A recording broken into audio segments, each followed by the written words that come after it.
Hello and welcome to my channel. It's Monica from Crafting with Cooling Lady and I hope you have absolutely wonderful day.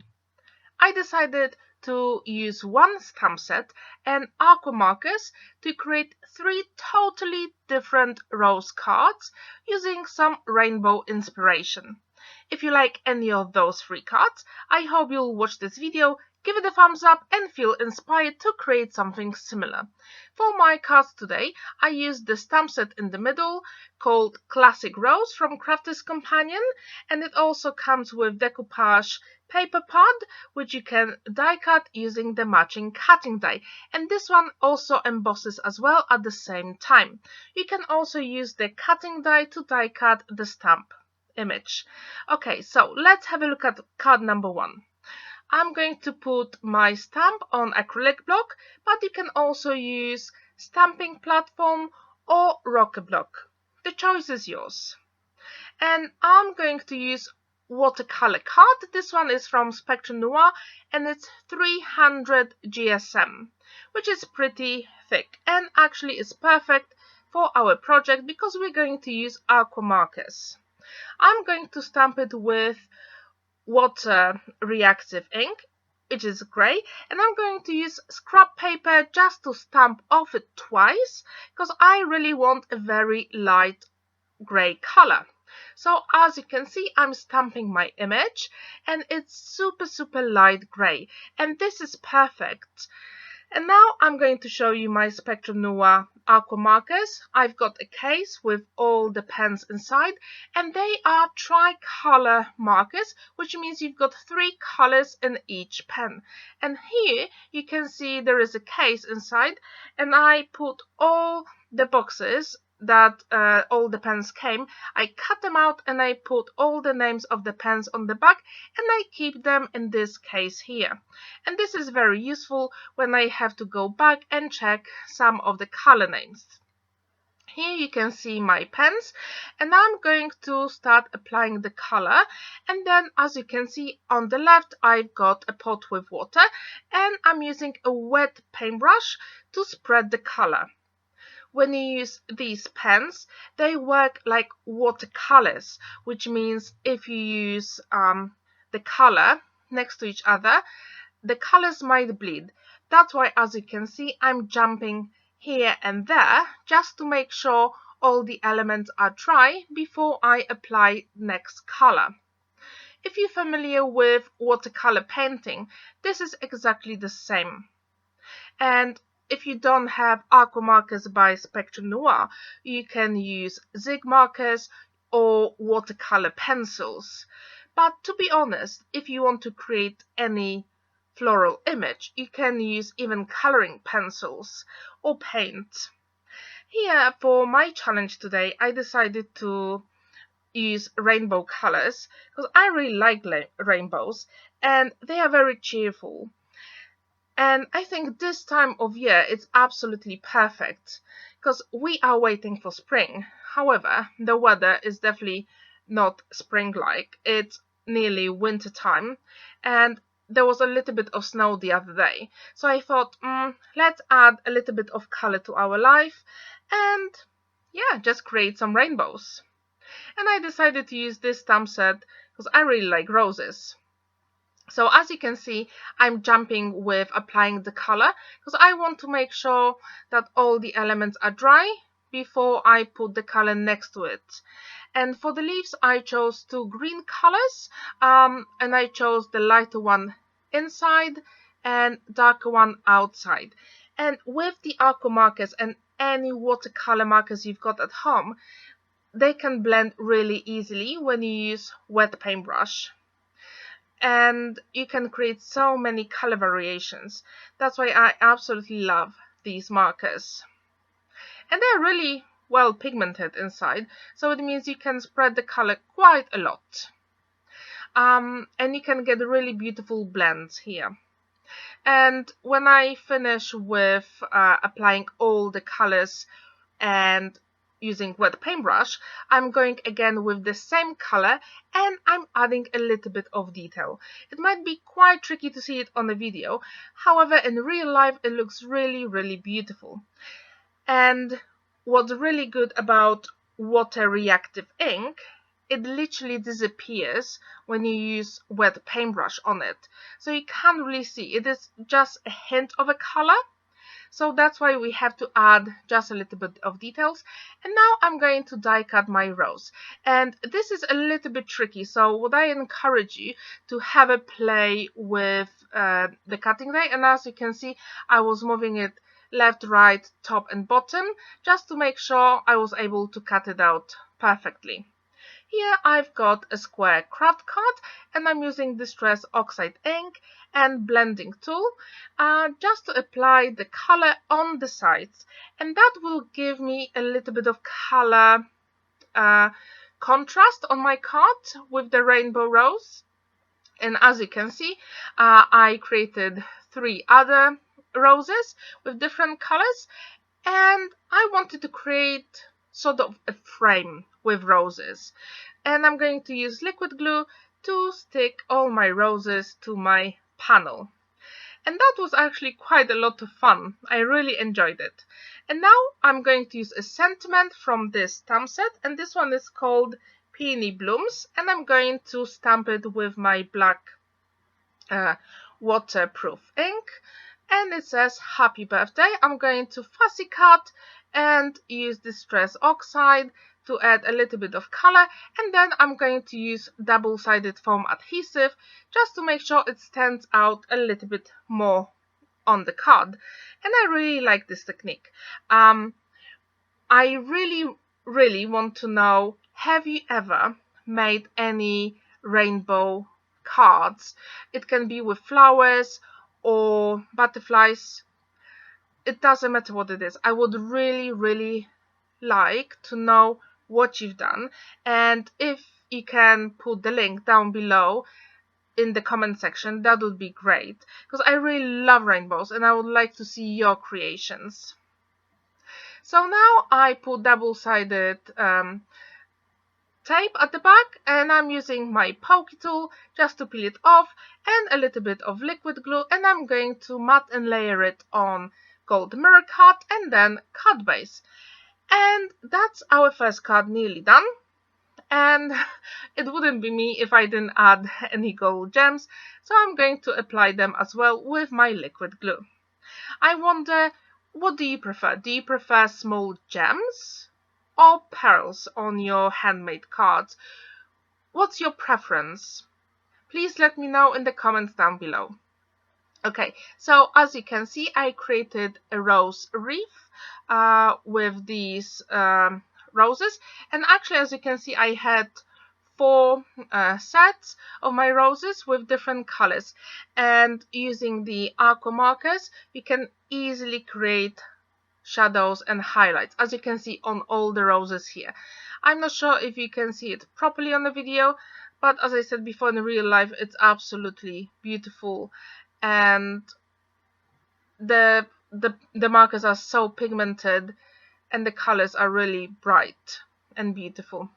Okay, so that's our first card done. It was actually super easy to do, and I really encourage you to use water reactive inks, because you can create really nice cards with no line coloring. Okay, now it's time for our second card, and I've got white card, and I'm going to put some marks around, and I'm going to put it away, because I'm going to apply all the colors on my glass mat, and then I'm going to spray it with water. I really like this technique because this way you can create beautiful backgrounds super quickly and easily. As you can see, I'm going in rainbow order, because why not? That was the challenge for today. So I'm going to spray it with my water bottle, and then I'm going to use an acetate, and I'm going to put it on my glass mat and then directly on a card. And this technique works absolutely beautifully and quickly. I really encourage you to try it out. It's so much fun, and you can create ombre effects as well. So, as you can see, I'm just pressing it down on my card, and my background is done. Super quick and easy. Just remember, you have to clean your glass mat or your surface straight away. And now I'm going to use the hard dye, and this one comes from Tonic Studio because that is the biggest hard dye I've got in my stash. However, you can use any nesting die you want. And I'm going to die cut it twice, one from the Centura Pearl card and once from stamping card, which is 300 GSM.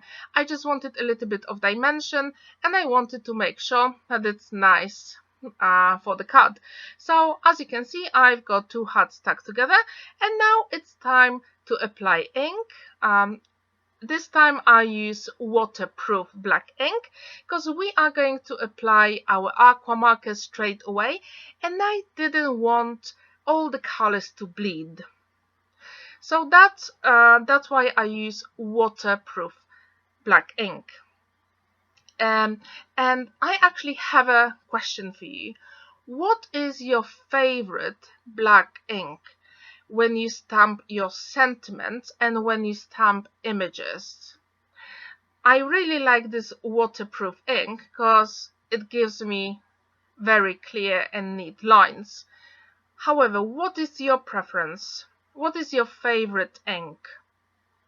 Okay, so going back to our stamped image, I'm putting all the colors on my flowers and leaves, and as you can see, again I'm jumping here and there just to make sure that the small elements dry in between, and that is the way I can create really beautiful rainbow colors, and the colors won't bleed or mix with other colors on the watercolor card.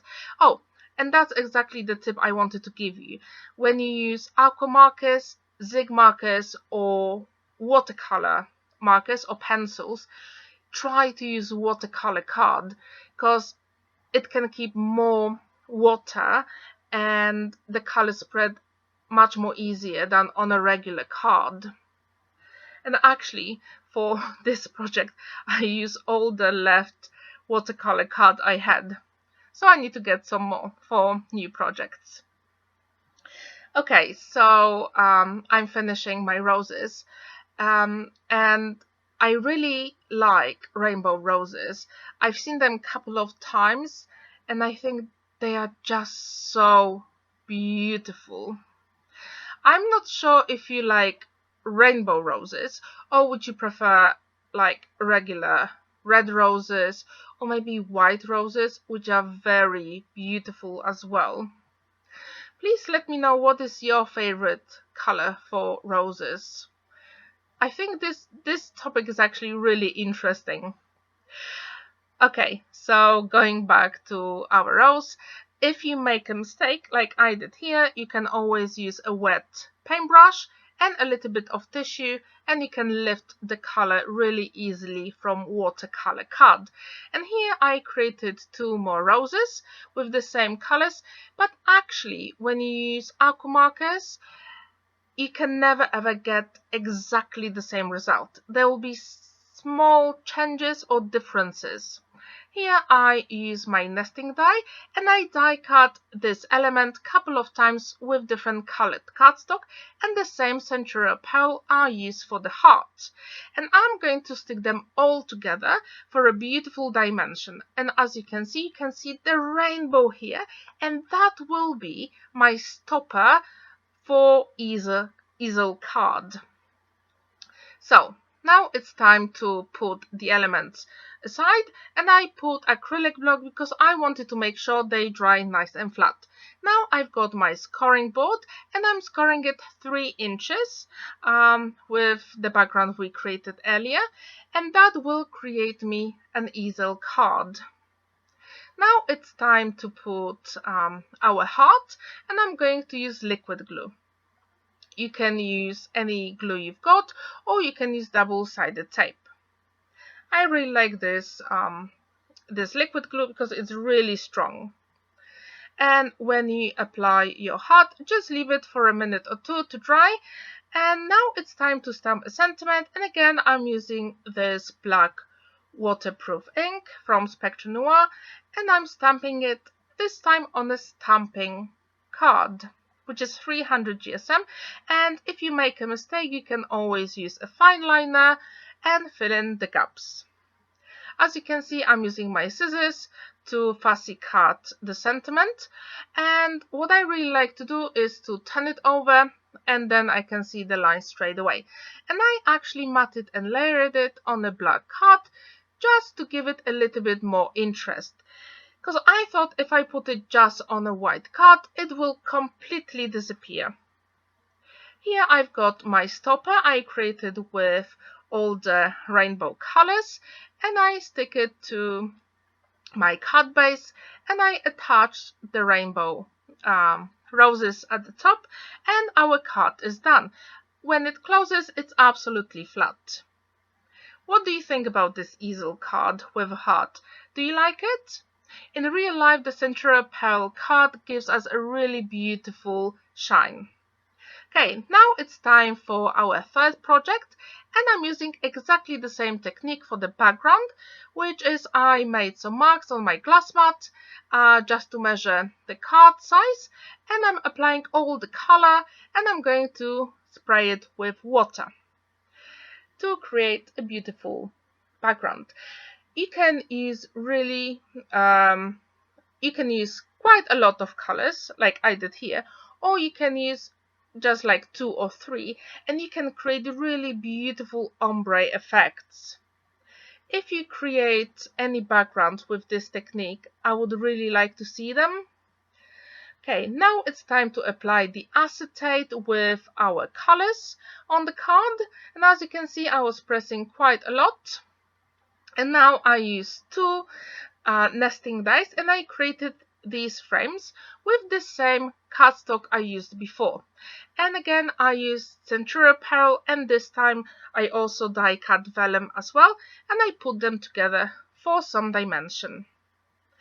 And I don't really use quite a lot of dimension on my cards, but this time I just wanted to try it and I really like this effect. So, and again I've got the same rose stamp, and this time I'm applying all the colors directly from the markers on the stamp, and this actually works really quickly. That was the quickest rose I created for all the projects here. But when you apply watercolor markers or aqua markers, make sure you don't use the tip of your pen. Try to use the side of your nib. It works quicker and better, and you will make sure that you don't ruin your marker. And here I puffed on the stamp a little bit, and now it's time to press it.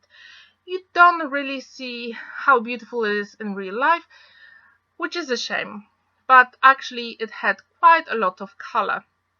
Now I'm using just wet paintbrush to spread the color on the rose, and as you can see, this time it was much quicker than the earlier roses. And again, when you apply wet paintbrush on your watercolor card, make sure you jump from side to side just to make sure the colors won't mix if you don't want them to mix on your card. And this is, as I said before, really quick and simple. And when we use the markers on the stamp, I haven't cleaned it earlier when I stamped it with waterproof ink, so that's why I use a tissue to clean the nibs in between, because some of them got quite dirty when I was applying the color, adding details on the roses. But as you can see, you can clean the nibs really quickly with a tissue, and adding these small lines actually gives us quite a lot of interest, and I think it gives us really nice effect. And I think this rose is my totally favorite because it has really soft and pastel colors, and I really like it. Now I'm going to die cut my rose, and then it's time to adhere it on our project. I also die cut just the white card in the rose shape couple of times just to give it a little bit of dimension. And as you can see, it looks like this. It is pretty thick, and on the photos you can't really see it, but in real life, so nice. I'm going to stamp the sentiment 4 times, 2 at the top and 2 at the bottom, using my black waterproof ink. And our card is nearly done. Now it's time to add just a little bit of detail, because I missed a couple of spots here with the stamp, but that's absolutely okay. I'm using my pokey tool to peel off the double-sided tape, and I found that using pokey tool it is much quicker than using your nails. I really like this technique, and I'm applying my background panel on gold mirror card just to give it a little bit more interest. And now it's time to add it to our card base, and actually all my cards today measure 6 by 6 inches. And I have to admit that it is my favorite card size. What is your favorite card size? Okay, so I use liquid glue to apply my background and panel here, and I'm going to use the same liquid glue to put my focal element and put the rose on top. And our third project is done. But if you put quite a lot of dimension on your card, as we used here, put something heavy and flat. And I use acrylic block and I put it for, I think, 10 minutes just to make sure it dries flat. Okay, and that's our third card done. What do you think? Which card is your favorite? Did you like the no line coloring, or maybe soft pastel look, or maybe really bold using black lines in the easel card? Please let me know which one is your favorite in the comments down below. In the description below, I will have all the names of the pens and stamps I used today. Have a wonderful day. I really hope you enjoyed this video. Happy crafting, and I really want to see your creations. Bye!